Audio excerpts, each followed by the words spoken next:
ਸਾਰੀਆਂ ਦਰਸ਼ਕਾਂ ਨੂੰ ਪਿਆਰ ਭਰੀ ਸਤਿ ਸ੍ਰੀ ਅਕਾਲ। ਮੈਂ ਹਾਂ ਰਾਜਵੀਰ ਸਿੰਘ ਹੋਰਾ। ਤੁਸੀਂ ਵੇਖ ਰਹੇ ਹੋ ਤੇੜੀ ਬਾਤ ਨਿਊਜ਼। ਅਸੀਂ ਸੱਚ ਦਿਖਾਉਂਦੇ ਹਾਂ ਡੰਕੇ ਦੀ ਚੋਟ ਤੇ। ਸੰਗਤ ਦੇ ਸਵਾਲ ਚੁੱਕਦੇ ਹਾਂ। ਅਸੀਂ ਸੰਗਤ ਦੀ ਆਵਾਜ਼ ਹਾਂ। ਅਸੀਂ ਕਿਸੇ ਵੀ ਪ੍ਰਕਾਰ ਦਾ ਕੋਈ ਸਮਝੌਤਾ ਨਹੀਂ ਕਰਨੇ ਹਾਂ। ਅਸੀਂ ਸੱਚੀ ਪੱਤਰਕਾਰਤਾ ਕਰਨੇ ਹਾਂ। ਬੇਬਾਕ ਤੇ ਬੇਖੌਫ ਹੋ ਕੇ ਪੱਤਰਕਾਰਤਾ ਕਰਨੇ ਹਾਂ। ਅਸੀਂ ਕੋਈ ਵਿਗਿਆਪਨ ਦੀ ਪੱਤਰਕਾਰਤਾ ਨਹੀਂ ਕਰਨੇ ਹਾਂ। ਜੋ ਸਮਾਜ ਹਿੱਤ, ਕੌਮ ਹਿੱਤ, ਸੰਗਤ ਹਿੱਤ ਦੀ ਆਵਾਜ਼ ਹੁੰਦੀ ਹੈ ਉਹ ਅਸੀਂ ਡੰਕੇ ਦੀ ਚੋਟ ਤੇ ਪੁੱਛਨੇ ਹਾਂ। ਚਾਹੇ ਉਹ ਸਵਾਲ ਕਿੰਨੇ ਵੀ ਤਿੱਖੇ ਕਿਉਂ ਨਾ ਹੋਣ, ਸਾਹਮਣੇ ਵਾਲੇ ਨੂੰ ਚਾਹੇ ਕਿੰਨਾ ਵੀ ਹਸਾਸ ਕਿਉਂ ਨਾ ਹੋ ਜਾਣਾ ਪਵੇ, ਪਰ ਅਸੀਂ ਉਹ ਸਵਾਲ ਜ਼ਰੂਰ ਚੁੱਕਨੇ ਹਾਂ। ਇਸ ਸਮੇਂ ਆਪਾਂ ਮੌਜੂਦ ਹਾਂ ਇੰਦੌਰ ਗੁਰੂ ਸਿੰਘ ਸਭਾ ਦੇ ਮੁੱਖ ਚੁਣਾਵ ਅਧਿਕਾਰੀ ਦੇ ਕਾਰਿਆਲੇ ਵਿਖੇ। ਅੱਜ ਇੱਥੇ ਮੁੱਖ ਚੁਣਾਵ ਅਧਿਕਾਰੀ ਦੇ ਦੁਆਰਾ ਪ੍ਰਥਮ ਸੂਚੀ ਦਾ ਪ੍ਰਕਾਸ਼ਨ ਕੀਤਾ ਗਿਆ ਹੈ। ਇਸ ਨੂੰ ਲੈ ਕੇ ਆਪਾਂ ਗੱਲ ਕਰਾਂਗੇ। ਸਾਡੇ ਨਾਲ ਮੌਜੂਦ ਨੇ ਸਰਦਾਰ ਹਰਪ੍ਰੀਤ ਸਿੰਘ ਸੂਦਨ ਬਖਸ਼ੀ ਜੀ। ਬਖਸ਼ੀ ਜੀ ਦੱਸੋ, ਇਹ ਜੋ ਚੁਣਾਵ ਪ੍ਰਕਿਰਿਆ ਆਰੰਭ ਹੋਈ ਹੈ ਇਸ ਨੂੰ ਲੈ ਕੇ ਹਾਲੇ ਵੀ ਸੰਗਤ ਦੇ ਮਨ ਦੇ ਅੰਦਰ एक सवाल है और बड़े पैमाने पे सवाल है कि चुनाव होंगे या नहीं होंगे 6 तारीख। वाहिगुरू जी का खालसा वाहिगुरू जी की फतेह। जैसा कि आप जी ने कहा कि संगत के मन में संशय है। संशय मैनू इस तरह लगता है इस करके हैगा कि पिछले जो टाइम की गतिविधियां हुई हैं उस करके संगत नूं लग रहा हो सकता है इस बार भी चुनाव टल जाण, पर मैनू लगता गुरु साहब की किरपा दे नाल आप वर्गे वीरां दे सहयोग नाल एतकी चुनाव संपन्न होंगे। ये जो सूची आज प्रकाशन की है ਤੁਹਾਡੇ द्वारा किन्ने मैंबर दर्शाए गए ने ਇਹਦੇ अंदर? ਜਿਹੜੀ ਇਹ सूची है पहली ਜਿਹੜੀ सूची सी ਜਿਹਦੇ ਸਾਨੂੰ ਸਿੰਘ ਸਭਾ ਵੱਲੋਂ सूची ਦਿੱਤੀ गई और कहा गया कि 11,687 सदस्य हैं। ਜਦੋਂ ਅਸੀਂ ਉਹ सूची देखी वो ਇਹ सामने ही रखी। इस सूची ਵਿੱਚ ਜਿਹੜੇ ਨੰਬਰ ਹਨ ਅਨੁਕ੍ਰਮਾਂਕ ਜਿਹੜੀ ਸਾਨੂੰ ਦਿੱਤੀ ਗਈ ਸੀ ਉਹਦੇ ਵਿੱਚ ਕੋਈ ਅਨੁਕ੍ਰਮਾਂਕ ਨਹੀਂ ਸੀ, ਕੇਵਲ ਸਦਸਤਾ ਫਾਰਮ ਦੇ ਨੰਬਰ ਹੈਗੇ ਸਨ। ਤੇ ਹੁਣ 2-3 ਦਿਨ ਪਹਿਲਾਂ ਅਸੀਂ ਸਾਰੇ ਫਾਰਮ ਲੈ ਜਾ ਕਰਕੇ ਚੈੱਕ ਕੀਤੇ, ਪੂਰੇ ਅਲਫਾਬੈਟਿਕਲ ਜਮਾਇਆ ਉਹਨਾਂ ਨੇ। ਜਿਹੜਾ ਸੂਚੀ ਸਾਡੇ ਸਾਹਮਣੇ ਪਈ ਹੈ, ਸੀਰੀਅਲ ਨੰਬਰ ਹੈ, ਫਿਰ ਕਿਸ ਗੁਰਦੁਆਰੇ ਸਾਹਿਬ ਦੀ ਸੰਗਤ ਹੈ, ਕਿਸ ਏਰੀਏ ਵਿੱਚ ਫਿਰ ਸਿਕੁਐਂਸ ਵਾਈ ਸਾਰਾ ਕੁਝ ਜਮਾ ਕੇ ਹੁਣ ਇਹ ਸਾਰੀ ਵਿਧੀਵਤ ਸੂਚੀ ਤਿਆਰ ਕੀਤੀ ਹੈ। ਉਹਦੇ ਵਿੱਚ 11,656 ਇਹੋ ਜਿਹੇ ਨਾਮ ਆਏ ਨੇ। ਹੁਣ ਇਹਦਾ ਪ੍ਰਕਾਸ਼ਨ ਹੋਇਆ 5 ਦਿਨਾਂ ਤੱਕ ਸੰਗਤ ਆ ਕਰਕੇ ਗੁਰਦੁਆਰਾ ਸਾਹਿਬ ਤੇ ਜਾਂ ਵਿਭਿੰਨ ਜਿੱਥੇ ਵੀ ਅਸੀਂ ਇਹ ਸੂਚੀ ਲਾਣੀ ਹੈ ਮਤਦਾਤਾ ਸੂਚੀ, ਉੱਥੇ ਜਾ ਕੇ ਚੈੱਕ ਕਰ ਸਕਦੇ ਨੇ ਉਹਨਾਂ ਦੇ ਨਾਮ ਹਨ ਕਿ ਨਹੀਂ, ਕਿਸ ਕਾਰਨ ਕਰਕੇ ਛੁੱਟ ਗਏ, ਕੋਈ ਉਹਨਾਂ ਨੂੰ ਆਪੱਤੀ ਹੋਵੇ ਕਿ ਪਹਿਲਾਂ ਸੂਚੀ में नाम नहीं आ पाए, दावे आपत्तियाँ बुला करके विधिवत ਉਹਦਾ ਨਿਰਾਕਰਨ ਅਸੀਂ ਕਰਾਂਗੇ। ਜਿਵੇਂ ਆਪ ਜੀ ਨੇ ਕਿਹਾ ਕਿ ਆਪ ਜੀ ਨੂੰ ਜੋ ਸੂਚੀ ਦਿੱਤੀ ਗਈ ਸੀ ਉਹਦੇ ਦੇ ਅੰਦਰ ਸੀਰੀਅਲ ਨੰਬਰ ਨਹੀਂ ਹੈ। ਮੈਂ ਆਪ ਜੀ ਨੂੰ ਦੱਸਣਾ ਚਾਹੁੰਦਾ ਇਹ ਜੋ ਸੂਚੀ 11,687 ਦਾ ਹੈ, ਇਹ ਸੂਚੀ ਫਰਮੈਨ ਸੁਸਾਇਟੀ ਦੇ ਸਬ ਰਜਿਸਟਰਾਰ ਨੂੰ ਦਿੱਤਾ ਗਿਆ ਸੀ, ਕੋਰਟ ਦੇ ਅੰਦਰ ਵੀ ਦਿੱਤਾ ਗਿਆ ਸੀ। ਇਹ ਸੂਚੀ ਦੇ ਅੰਦਰ ਸੀਰੀਅਲ ਵਾਈਜ਼ ਸਾਰੇ ਨੰਬਰ ਪਏ ਹੋਏ ਨੇ, ਡਲੇ ਹੋਏ ਨੇ। तो जो जे तुसी कह रहे हो कि सूची जो सीरियल नंबर नहीं है, ये पूरी सूची के अंदर 1187 नंबर पे हुए ने, सीरियल नंबर पे हुए ने। ये सूची दे अंदर नंबर है और तुसी कह रहे हो कि ध्वन जो मिली ਉਹਦੇ अंदर सूची तो नंबर नहीं है। चलो वो कोई विषय नहीं है। ਹੁਣ ਇਹ ਜੋ सूची ਦਾ ਤੁਸੀਂ ਪ੍ਰਕਾਸ਼ਨ ਕੀਤਾ ਹੈ ਇਹਦਾ ਮੁੱਲ 2100 ਰੁਪਏ ਰੱਖਿਆ ਹੈ। ਇਹ ਦੋਵੇਂ सूची ਤੁਹਾਡੇ ਸਾਹਮਣੇ ਪਈ ਹੋਈ ਹੈ। ਇਹ सूची ਜੋ ਸੁਖਮਨੀ ਟਾਈਮਸ ਵੱਲੋਂ ਗੁਰੂ ਸਿੰਘ ਸਭਾ ਨੂੰ ਦਿੱਤੀ ਗਈ ਸੀ, ਇਹ ਸੰਗਤ ਤੋਂ 1100 ਰੁਪਏ ले के मुहैया करवाई जा रही सी। ये तुसी फाउंड वगैरह सब देख सकते हो, बड़े अक्षर चो लिखा हुआ है। संगत तो पढ़न वगैरह चो कोई असुविधा नहीं होवे उस प्रकार की ये सूची बनाई है। ये अंदर फाउंड बड़े छोटे ने। दावा आपत्ति जो तुसी समय दे रहे हो 3-4 दिन का, 5 दिन का, कल संडे भी है, छुट्टी का दिन भी है, तो ਉਹਦੇ बाद संगत ये सूची ਨੂੰ ਕਿਵੇਂ ढूंढेगी, ਕਿਵੇਂ मिलान करेगी। इस सूची 1100 रुपये चो ये सूची दी जा रही सी, ਇਹ 2100 ਰੁਪਏ ਦਿੱਤੀ ਜਾ ਰਹੀ ਸੀ। ਹੁਣ ਇਹ ਸੰਗਤ ਕਿਵੇਂ ਤੁਸੀਂ ਦੱਸੋ, ਇਹ ਬਾਰੀਕ ਫਾਊਂਡ ਹੈ। ਇਸ ਸੂਚੀ ਤੋਂ ਮੇਰੀ ਬੇਟੀ ਦਾ ਵੀ ਨਾਂ ਨਹੀਂ ਹੈ, ਇਹ ਸੂਚੀ ਤੋਂ ਹੈ। तो ਇਹ ਸੂਚੀ ਜੋ ਤੁਸੀਂ ਤਿਆਰ ਕਹਿ ਰਹੇ ਹੋ ਕਿ ਤੁਸੀਂ ਕੀਤੀ ਇਹ ਸੂਚੀ ਇੱਥੇ ਫਾਰਮ ਲੈ ਜਾ ਕੇ ਕੀਤਾ ਹੈ, तो इस प्रकार देखने चो आ रहा कि काफ़ी संगत है ਜਿਹਦਾ ਨਾਂ नहीं हो सकता है। तो ये किस प्रकार होया, मतलब गालमेल? एक तो ਤੁਸੀਂ ਜਿਹੜਾ ਰੇਟ ਦਾ ਕਿਹਾ ਹੈ ਉਹਦੀ ਆਪੱਤੀ ਤੁਸੀਂ ਲਿਖਿਤ ਵਿੱਚ ਦੇ ਦਿਓ। नहीं सानू कोई आपत्ति नहीं है, मैं तो सामने संगत के सामने तथ्य रख रहा कि 2100 रुपए जो ये मतलब सूची दी जा रही है और संगत तो 2100 रुपए जो तुसी देख ही रहे हो 1100 रुपए जो ये दिता जा रहा सी, ये मेरा मतलब मैं दावा आपत्ति मेरा कोई नहीं है, वो तो संगत जाने और आप जानो, आप चुनाव अधिकारी हो, साडा काम है संगत के सामने रखना, वो मैं आपके सामने रख दिता है। मेरी एक बेनती है, ਪੱਤਰਕਾਰਿਤਾ ਜਿਹੜੀ ਅਸੀਂ ਕਰ ਰਹੇ ਹਾਂ ਇਹ ਸਮਾਜ ਦੇ ਹਿੱਤ ਵਿੱਚ ਹੋਣੀ ਚਾਹੀਦੀ ਹੈ, ਜਿਹਦੇ ਨਾਲ ਸਮਾਜ ਜੁੜੇ। नहीं नहीं ये हित की गल है ना, तुसी देखो फाउंड तुसी मिलाओ मतलब एक तुसी देखो ना ਇਹਦੇ ਚੋਂ ਹਿੱਤ ਕਿੱਥੇ ਦਿਖ ਰਿਹਾ, ਤੁਸੀਂ ਦੱਸੋ। ਮੇਰੀ ਗੱਲ ਸੁਣ ਲਓ ਨਾ, ਜਿਹਦੇ ਵਿੱਚ ਸਮਾਜ ਦੀ ਹਿੱਤ ਹੋਵੇ, ਸਮਾਜ ਦਾ ਵਿਤਰਕਾ ਕਰਨ ਦਾ ਕੰਮ ਕਿਸੇ ਨੇ ਵੀ ਨਹੀਂ ਕਰਨਾ ਚਾਹੀਦਾ। ਦੂਜੀ ਗੱਲ, ਜਿਹੜਾ ਤੁਸੀਂ ਕਹਿ ਰਹੇ ਹੋ ਕਿ ਇਹਦੇ ਅਕਸ਼ਰ ਬੜੇ ਨੇ ਇਹਦੇ ਅਕਸ਼ਰ ਛੋਟੇ ਨੇ, ਹੁਣ ਇਹਦੇ ਵਿੱਚ ਕਿਸ ਤਰ੍ਹਾਂ ਦੇਖਣਗੇ, ਬੇਟੀ ਦਾ ਨਾਮ ਨਹੀਂ ਹੈ, ਇਹਦਾ ਨਾਮ ਨਹੀਂ ਹੈ, ਇਸੇ ਕਰਕੇ ਅੱਜ ਪ੍ਰਕਾਸ਼ਿਤ ਕਰਕੇ 5 ਦਿਨ ਦਾ ਟਾਈਮ ਦਿੱਤਾ ਹੈ। ਜੋ ਵੀ ਕਿਸੇ ਨੂੰ ਦਿੱਕਤ ਹੋਵੇ वो आकर के सूची देखे, सारी संगत नहीं देखना चाहिए, क्योंकि चुनाव अगले 12-13 साल बाद हो रहे हैं, तो संगत इन्नी जागरूक होनी चाहिए, जागरूकता भी होनी चाहिए कि आकर के अपना नाम देखण, और जिथे दावे आपत्ति होएगी ऐसी उसका निराकरण करांगे, ਉਹਦੇ 'ਚ कोई दिक्कत नहीं। ਤੁਸੀਂ ਕਹਿ ਰਹੇ ਹੋ कि 12-13 साल के बाद चुनाव हो रहे हैं, ये सवाल समाज के अंदर भी है, अपने समाज के अंदर और भी संस्थावां हैं ਜਿਹਦਾ चुनाव संगति तौर तो 25-30 साल नाल नहीं होया, उसनों लेके की कहना चाहोगे? ਅੱਜ ਅਸੀਂ ਬੈਠੇ ਹਾਂ ਸਿੰਘ ਸਭਾ ਦੇ ਬਾਰੇ ਵਿੱਚ, ਤੁਹਾਡਾ ਵਿਅਕਤੀਗਤ ਤੁਹਾਡਾ ਅਗਰ ਕੋਈ ਕਿਸੇ ਨਾਲ ਵਿਰੋਧ ਜਾਂ ਕਿਸੇ ਨਾਲ ਕੋਈ ਤੁਹਾਡਾ ਵਿਚਾਰ ਨਹੀਂ ਮਿਲਦਾ ਹੋਵੇਗਾ ਤਾਂ ਉਹਦੇ ਵਾਸਤੇ ਅਸੀਂ ਫਿਰ ਬੈਠ ਸਕਦੇ ਹਾਂ। ਅੱਜ ਸ੍ਰੀ ਗੁਰੂ ਸਿੰਘ ਸਭਾ ਦੇ ਚੁਣਾਵ ਦੇ ਕਾਰਿਆਲੇ ਆਪਣਾ ਬੈਠੇ ਹਾਂ ਤੇ ਸ੍ਰੀ ਗੁਰੂ ਸਿੰਘ ਸਭਾ ਦੇ ਚੁਣਾव ਦੇ ਬਾਰੇ ਵਿੱਚ ਆਪਾਂ ਚਰਚਾ ਕਰੀਏ, ज़्यादा ठीक रहेगा और मैं ज़्यादा जवाब दे पाऊँगा।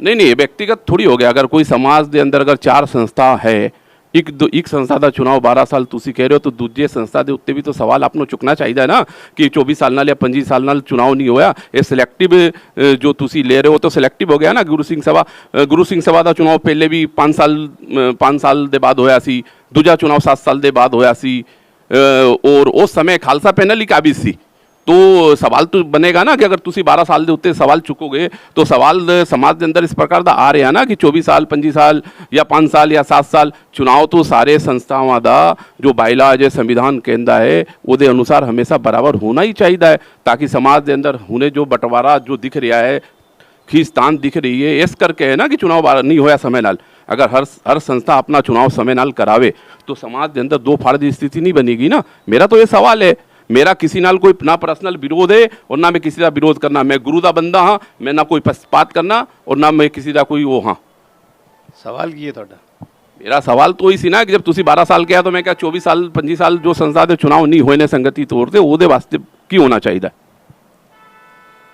12 साल बाद ਸਿੰਘ ਸਭਾ ਦੇ ਹੋ ਰਹੇ ਨੇ, ਮੈਨੂੰ ਜਵਾਬਦਾਰੀ ਸੇਵਾ ਮਿਲੀ ਹੈ, ਜਿੱਥੇ ਨਹੀਂ ਹੋ ਰਹੇ ਨੇ 25-30 ਸਾਲ ਦੇ ਉੱਥੇ ਦੀ ਸੇਵਾ ਦਵਾ ਦਿਓ ਤੁਸੀਂ, ਉੱਥੇ ਵੀ ਕਰਾ ਦਾਂਗੇ। ठीक है, वाहिगुरु उत्थे दी भी सेवा तुहानू जरूर दिलवाएगा, कोशिश करांगे असी भी। ये जो चुनाव का पूरा कार्यक्रम है संक्षिप्त, ये अंदर एक आपत्ति और किसी सज्जन ने हुने इतने गुरु सिंह सभा के अंदर ही वीर जी ना की तुहाडा मतदान का जो समय है वो बहुत घट है। जो मतदान का समय पहले भी 2005 और 2012 विच भी सी, वो सवेरे 8 बजे तो शामी 5 बजे तक का सी।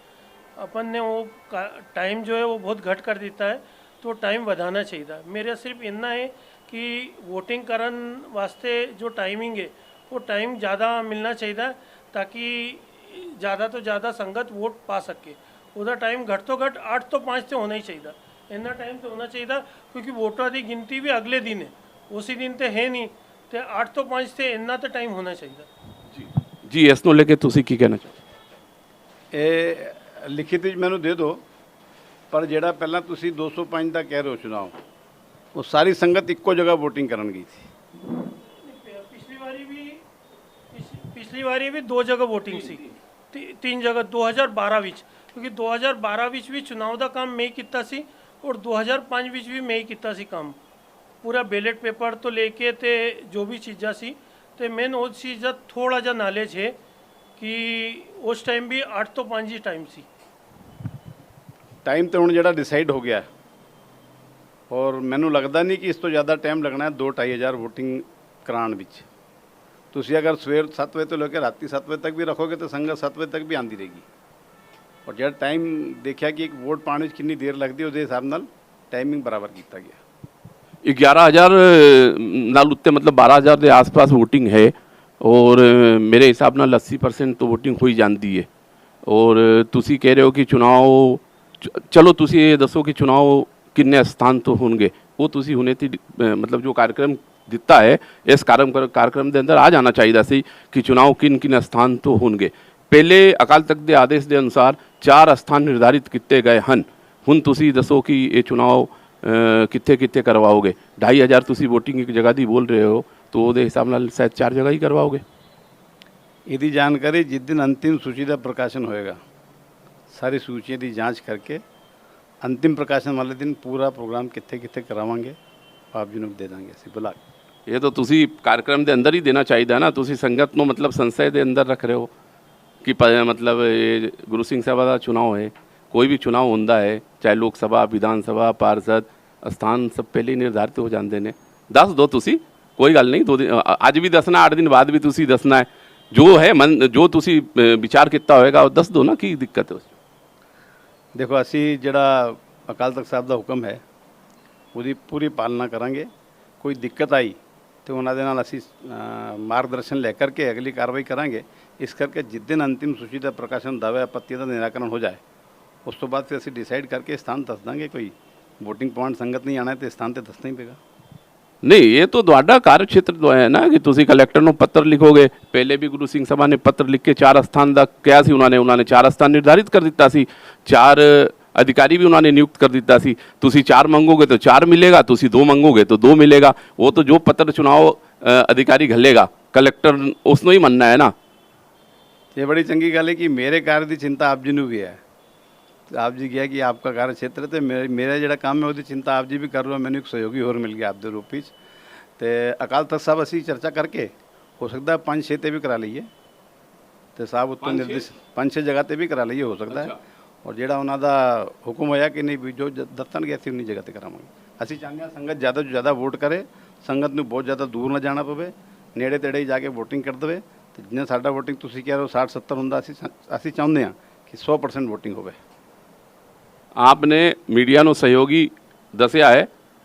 ਆਪ ਜੀ ਨੂੰ ਪਤਾ ਹੋਣਾ चाहिए मीडिया हमेशा सहयोग ही करती है, कभी भी मीडिया ਉਹਦੇ ਵਿਪਰੀਤ ਜਾ ਕੇ ਕਾਰਨ ਨਹੀਂ ਕਰਦੀ ਹੈ। ਮੇਰਾ ਸਵਾਲ ਇਹ ਸੀ ਕਿ ਤੁਸੀਂ ਜੋ ਹੈ ਨਾ जो भी प्रस्ताव इतने गलोगे कलैक्टर ਨੂੰ या अकाल तख्त साहब के जत्थेदार ਨੂੰ वो मान्य ही होएगा क्योंकि वो संगत की गल होएगी। तो ये तो ਤੁਹਾਡੇ ਉੱਤੇ ਕਿ ਤੁਸੀਂ 4 जगह चिन्हित कर दो 6 कर दो या 2 कर दो। हाँ बस वो उत्तों जो हुक्म हो जाए उस तो बाद असी दस देंगे। पर्दा चक दो ना, संगत गुरु रूप है, दस दो, कोई हरज नहीं है। जो मतलब कुछ तो मंचो तुसी डिसाइड किया होगा ना कि 2 जगह 4 जगह सारा कार्यक्रम तुसी घोषित कर दिता और तुसी कह रहे हो कि स्थान हले निर्धारित नहीं है। ये संभव नहीं है। संगत नाल पर्दा ना करो, संगत गुरु रूप है। अगर असी गुरु रूप बोलने आ तो फिर गुरु रूप मानना भी चाहिए। बाकी आप जिदा कार्य क्षेत्र है जो आप जी दी मर्जी। मैंने पता है इंदौर शहर की संगत मैनू तो मेरे परिवार को बहुत अच्छी तरह जानती है। मेरे फादर साहब ने सारा जीवन प्यार भी कर दी, बहुत गुरु घर की सेवा की है तो संगत को विश्वास है मेरे ते। मैं अविश्वास वाली गल ही नहीं कर रहा ना, मैं कह रहा दस दो। और अगर संगत जो आदेश करेगी संगत हुक्म कर देवे कि इन्नी जगह ते कराओ उत्थे करा देंगे। संगत विश्वास कर दी है, भरोसा कर दी, आपने प्यार कर दी, इस करके तो पूछ रहे हैं कि तुसी संगत नो दस दो ना। संगत का प्यार का मान रखो ना, दस दो ना, की दिक्कत है। अज तुसी 4 जगह तो 6 दस दो कि ये 6 स्थान के अंदर असी विचार कर रहे हैं, आगे जो भी अनुमति मिल जाएगी, कोई उहदे चो बखरी गल नहीं।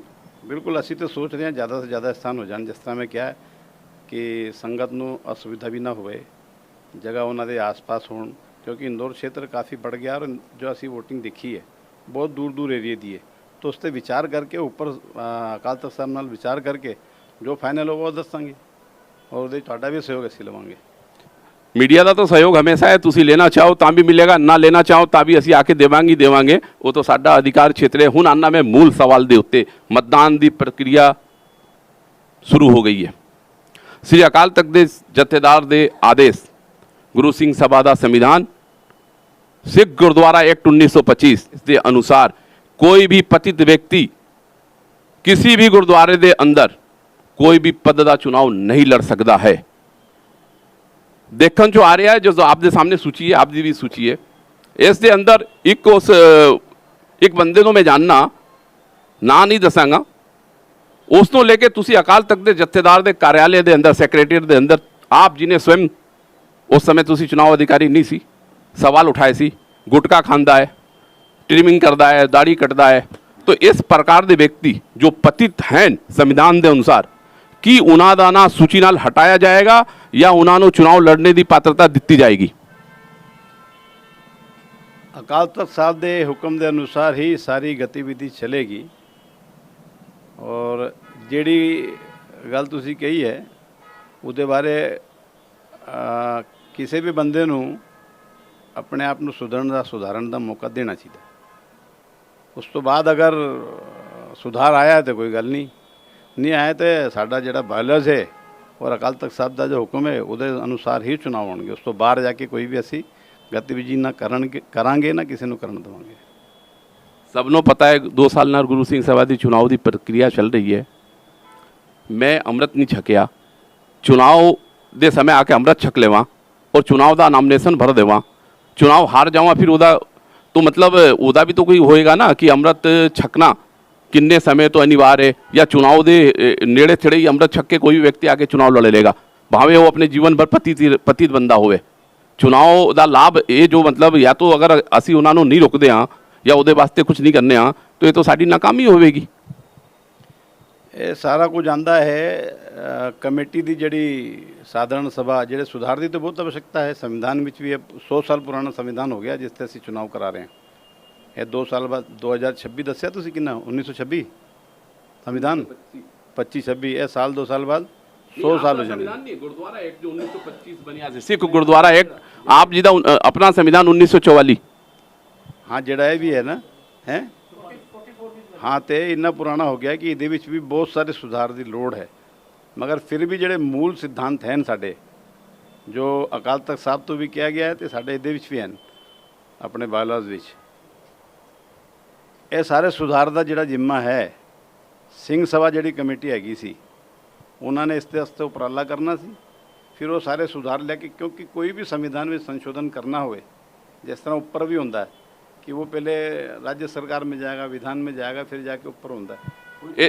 एक मिनट आपनो मैं इंटरप्ट कर रहा, मैं संशोधन की गल ही नहीं कर रहा, सुधार की गल ही नहीं कर रहा। आप जी के सामने संविधान पिया होया है, संविधान कहता है कि कोई भी पतित व्यक्ति चुनावी प्रक्रिया के अंदर भाग नहीं ले सकता है। 11/12/2023 का पत्र है अकाल तख्त के जथेदार जी का, ਉਹਦੇ ਉੱਤੇ स्पष्ट लिखा हुआ है पतित व्यक्ति चुनावी प्रक्रिया के अंदर भाग नहीं ले सकता है। तो ਉਹਦੇ फार्म किवें स्वीकृत किए जाएंगे, उन्होंने चुनाव लड़ने की पात्रता किवें दोगे तुसी? वो तो स्पष्ट निर्देश है ना, संविधान है, आदेश है, संशोधन की तो कोई गल ही नहीं है कि कोई पतित व्यक्ति किवें चुनाव लड़ सकता है। ये तो आप जी का दायित्व है। आप जिन्हों मतदाता सूची नाल उन्हों का नाम कटना है, जाँच करके चुनाव करवाना है कि मतलब वो पतित अगर है तो वो पतित व्यक्ति वोट भी पाएगा, वो अकाल तख्त की तो अवहेलना हो जाएगी। मेरे ख्याल नाल वोटिंग का ऊपर पाबंदी नहीं है।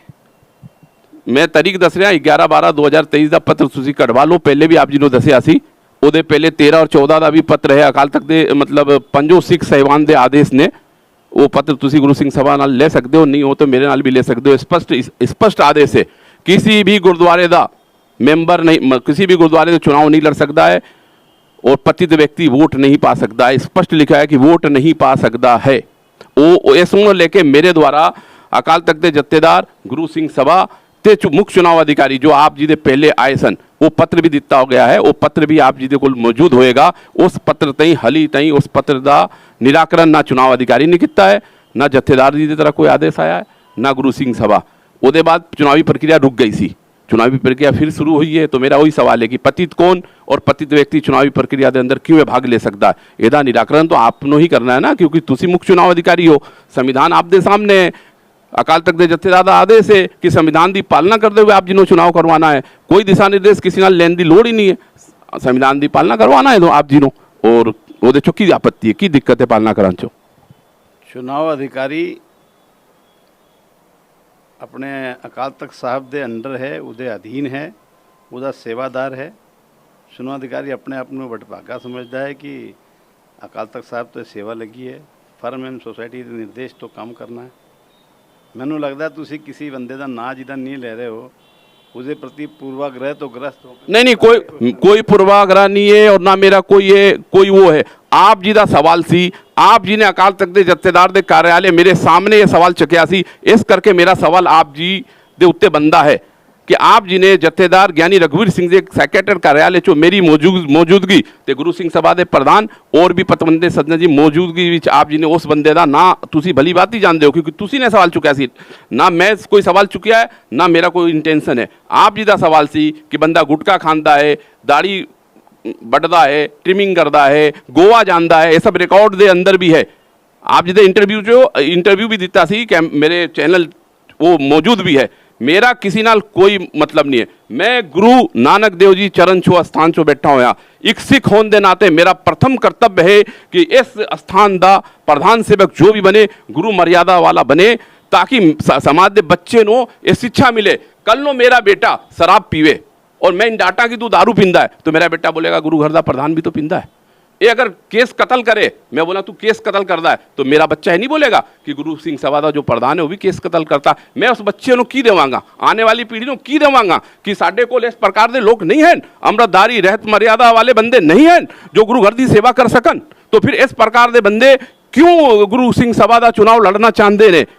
पहले तो उन्होंने स्वयं सोचना चाहिए, अंदर झांक के देखना चाहिए कि मैं इस गुरु नानक देव जी के चरण छो प्राप्त स्थान सेवादार बनने का लायक हाँ, तो आना चाहिए। फिर भी वो किसी राजनीतिक लाभ या व्यापारिक लाभ लेने वास्ते वो आंदे ने, तो आप जी दा और संविधान दा ये प्रथम कर्तव्य है कि उन्होंने बाहर करना, उन्होंने रोकना। मैं फिर कह रहा गुरु नानक देव जी की पावन पवित्र स्थान चो बह के कि साडा आज कोई इंटेंशन नहीं है रिंकू बने, टिंकू बने, पिंकू बने, राजू बने, पप्पू बने, कोई भी गुरु सिंह सभा का चुनाव लड़े, पर वो व्यक्ति पतित नहीं होना चाहिए है। कोई भी चुनाव लड़े, मेरा ये सवाल है कि पतित व्यक्ति नहीं होना चाहिए, और पतित व्यक्ति अगर है तो गुरु घर की मर्यादा दा की आने वाली पीढ़ी अगर सवाल नहीं पूछेगी। आज असी मौन रवांगे तो साडे बच्चे नहीं पूछणगे कि उस समय तुसी की कर रहे सी। ਤੁਹਾਡੇ क्वेश्चन सुन के ना मैनू रिपब्लिक भारत ਦੀ ऐश्वर्या आंदा है। अरविंद गोस्वामी नहीं, ऐश्वर्या ਉਹਦਾ ਪੱਤਰਕਾਰ ਹੈ ਥੱਲੇ ਉਹ ਜਿਹੜੇ ਪਾਰਟਿਸਿਪੇਟ ਕਰਦੇ ਉਹਨਾਂ ਨੂੰ ਤਾਂ ਬੋਲਣ ਨਹੀਂ ਯਾਰ, ਉਹ ਥੱਲੇ ਜਿਹੜੇ ਪਾਰਟਿਸਿਪੇਟ ਕਰ ਰਹੇ ਉਹਨਾਂ ਨੂੰ ਤਾਂ ਬੋਲਣ ਨਹੀਂ ਦਿੰਦਾ। ਉਹ ਆਪਣਾ ਹੀ ਇੰਨਾ ਬੋਲ ਦਿੰਦਾ ਹੈ, ਤੁਸੀਂ 5 ਮਿੰਟ ਬੋਲੋ, ਮੈਂ ਕੁਝ ਨਹੀਂ ਬੋਲਾਂਗਾ। ਉਹ ਆਪਣਾ ਹੀ ਇੰਨਾ ਬੋਲ ਦਿੰਦਾ, ਲੱਗਦਾ ਕਿ ਯਾਰ ਨੇਤਾ ਹੋਣਾ ਚਾਹੀਦਾ ਇਹਨੂੰ, ਤਾਂ ਇੰਨੇ ਭਾਸ਼ਣ ਦਿੰਦਾ ਹੈ। ਤੁਸੀਂ 5 क्वेश्चन ਤੁਹਾਡਾ ਹੁਣੇ ਤੱਕ ਸਮਝ ਨਹੀਂ ਆਇਆ ਤੁਸੀਂ ਕੀ ਕਿਹਾ। मेरा क्वेश्चन है कि पतित व्यक्ति गुरु सिंह सभा का मेंबर भी नहीं बन सकता, चुनाव भी नहीं लड़ सकता। तुसी हाँ या ना बोल दो, दैट्स ऑल। फिर बोलने की कोई लोड़ ही नहीं, हाँ भी बोल सकते हो ना भी बोल सकते हो। बिल्कुल नहीं लड़ सकता। आप जी ने कहा कि बिल्कुल नहीं लड़ सकता, गुरु सिंह सभा का मेंबर भी नहीं बन सकता। तो हुन जो आप जी के सामने मतदाता सूची है, मैं ते इंदौर का सिख समाज आप जी अगे हाथ जोड़ के निवेदन करता है, बेनती करता है कि जो भी पतित व्यक्ति का ना ये मतदाता सूची के अंदर है, वो चुनाव अधिकारी एक एक फार्म का जांच करे, उन्होंने बाहर करे। यही आप जी के अगे साडी बेनती है। ਜਿਹੜਾ ਸਾਡਾ ਬਾਲੇ ਸੇ ਔਰ ਅਕਾਲ ਤਖਤ ਸਾਹਿਬ ਦਾ ਹੁਕਮ ਹੈ, ਉਹਦੀ ਪਾਲਣਾ ਬਿਲਕੁਲ ਅਕਸਰ ਸੇ ਕਰਨੀ। ਮੈਨੂੰ ਇੰਨੀ ਜਾਣਕਾਰੀ ਤੇ ਹੈ ਕਿ ਕੋਈ ਲੜ ਨਹੀਂ ਸਕਦਾ। ਹੁਣ ਸਾਡੇ ਸੂਝਵਾਨ ਪੱਤਰਕਾਰ ਭਾਈ ਅਰਨਬ ਗੋਸਵਾਮੀ ਜੀ ਤੇ ਇਹਨਾਂ ਨੇ ਕਿਹਾ ਹੈ ਕਿ ਵੋਟਿੰਗ ਵੀ ਨਹੀਂ ਕਰ ਸਕਦਾ, ਤੇ ਉਹਦੀ ਜਾਣਕਾਰੀ ਮੈਂ ਲੈ ਕਰਕੇ ਅਗਰ ਇਸ ਤਰ੍ਹਾਂ ਹੋਇਆ ਤੇ मैं अकाल तख्त साहब तो नहीं, मैं अकाल तख्त साहब तो पूछ के। आप जी ने क्या जानकारी नहीं है, मैं हुने आप जी के सामने सारे कागजात ऑन कैमरा दे देना, डेट दस रहा ध्वन में आप जी तो दे देना। पहले भी आप जी ने कहा सी ये गुरु सिंह सभा का भी दायित्व है, मैं दे देना। और मैनू उम्मीद है, आई होप दुनिया उम्मीद नाल ही चलती है कि तुसी ओदा पूरी तरह पालना करोगे और बेहतर ढंग नाल चुनाव करवाओगे। गुरु घर की मर्यादा कायम रहे, ये तुहाडी ते हर सिख दी कर्तव्य है, जिम्मेवारी है। वाहिगुरु जी का खालसा, वाहिगुरु जी की फतेह।